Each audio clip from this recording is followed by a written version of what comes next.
আব্দুর রাজ্জাক ও রওশনারা স্মৃতি পাঠাগার।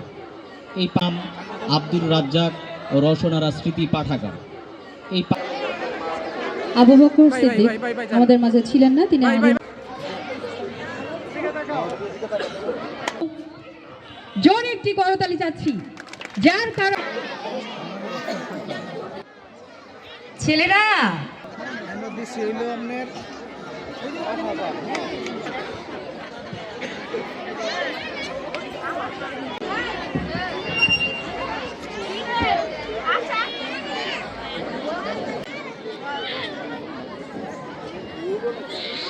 একজন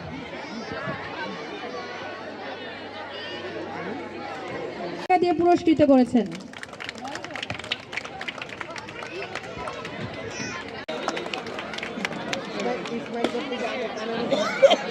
সমাজের আয়না, সমাজের আলোকিত মানুষ গড়ে তুলছেন, সেই শিক্ষকদের প্রতি আমার শ্রদ্ধা ও সালাম।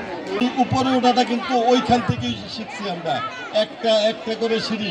বাচ্চারা একটু শোনো। আর সন্তানদের কাছে একটা অনুরোধ, তোমরা বাবা মার কথা শুনবে, মোবাইল চালানো বন্ধ করবে, ভিডিও গেমস খেলা বন্ধ করবে, কারণ তোমাদের সামনে অনেক সময় বাকি রয়েছে। তোমরা লেখাপড়া মনোযোগী হন। আর বিশেষ করে মায়েদের আপনাদের একটা কথা বলি, আপনারা মোবাইল চালানো একটু বন্ধ করবেন, কারণ সন্তানের সামনে আপনারা যেভাবে ইউটিউব চালান, ফেসবুক দেখেন, সেটা কিন্তু বাচ্চারা ফলো করেন। সেটা থেকে একটু বিরত রাখবেন।